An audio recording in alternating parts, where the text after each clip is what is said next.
Ayan, what's up mga boss? Tayo ay nandito na ngayon sa ating munting manukan. So tayo dumating na. So ngayon, i-unbox natin yung mga kinuha nating manok sa Red Game Farm. So marami po tayong kinuha, almost lahat pure. Dun sa mga boss dyan na nagtatanong tungkol sa mga manok na to, so i-PM nyo lang po ako, and then i-PM nyo yung pamangkin ko na yung admin sa Boss Nolly Vlog, GC. So ito mga boss, gagamitin natin dun sa ating GC. Sa lahat ng detalye, mag-PM lang kayo. So ngayon, ito ipapakita ko sa inyo lahat ng mga manok na kinuha natin doon sa Red Game Farm.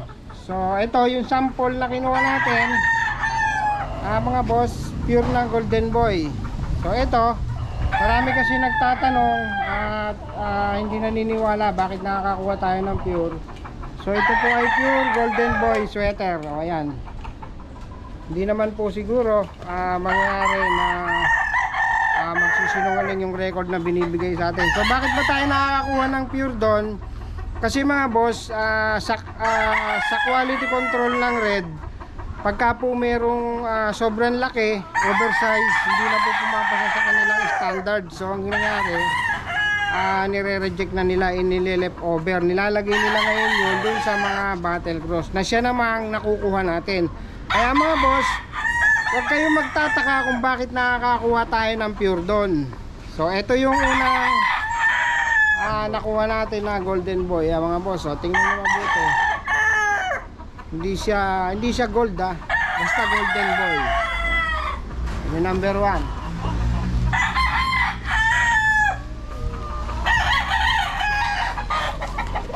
So unboxing dito, unboxing unboxing.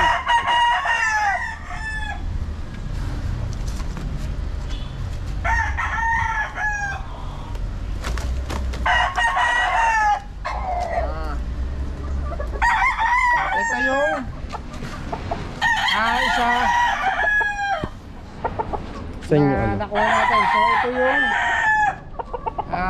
i-check natin. Boss, pakihawak nga at tingnan natin. I-check natin yung kanyang marking, double nose lang. Double nose left in. Double nose left in, sweater Kelso. So mga boss, ito ay isang sweater Kelso na bloodline. Kaya tingnan nyo mabuti, siya ay white leg. So maganda yung katawan, maganda yung buto. Kung pang-brood stag lang gagamitin nyo, magandang klase po itong pang-brood stag. Malaki yung katawan, maganda yung buto, at may ispa rito mga boss. Wag nyo na pong hingin at baka nakakahiya naman. So ito yung sweater Kelso. Okay mga boss, tingnan nyo mabuti. Bagong harvest po ito. Boss, pakikuha.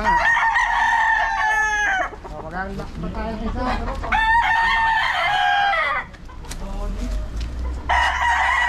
balik tayo na to para yung ulo.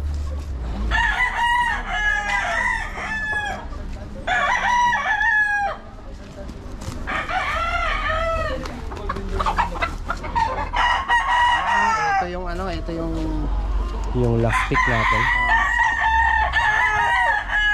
So ito mga boss, ito yung last pick na kinuha ko dun sa Red na hindi ko muntik sanang maiwan. Ito po ay hindi pa siya fully matured, hindi pa siya naglalaban. Kita nyo mga boss, napakaganda ng itsura nito. Kinuha ko to para pan-display natin dito sa manukan. So magandang manok to. So, double nose out and out.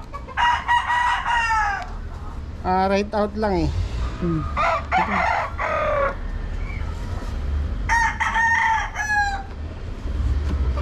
double nose, right out. So ito po ay sweater Kelso. So ito po yung kombinasyon na sweater na Raptor, hindi na yung kanilang Johnny Jumper na Kelso. Sweater Kelso mga boss. So ito ay para sa ano, para sa boss to, para sa boss.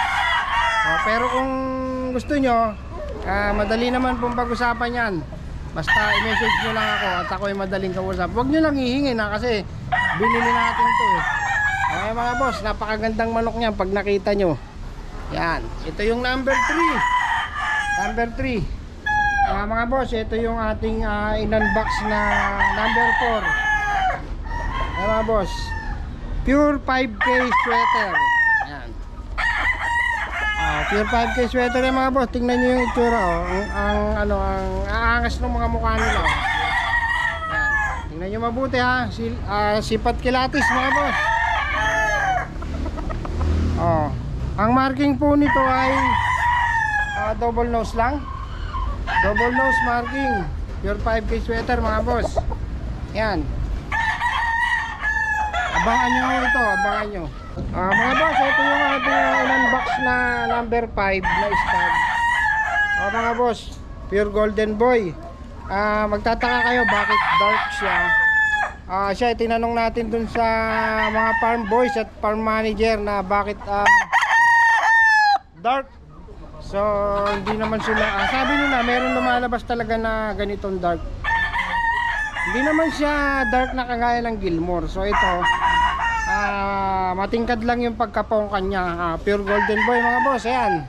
Yan yung ating pang number 5.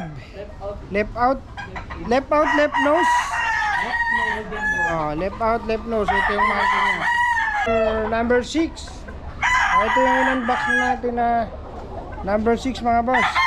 Ito po ay isa pa ring pure na golden boy sweater. Ayan. Tingnan nyo mga boss. Gold yung kanyang dibdib. Golden boy sweater to mga boss. Maganda siyang manok. High station.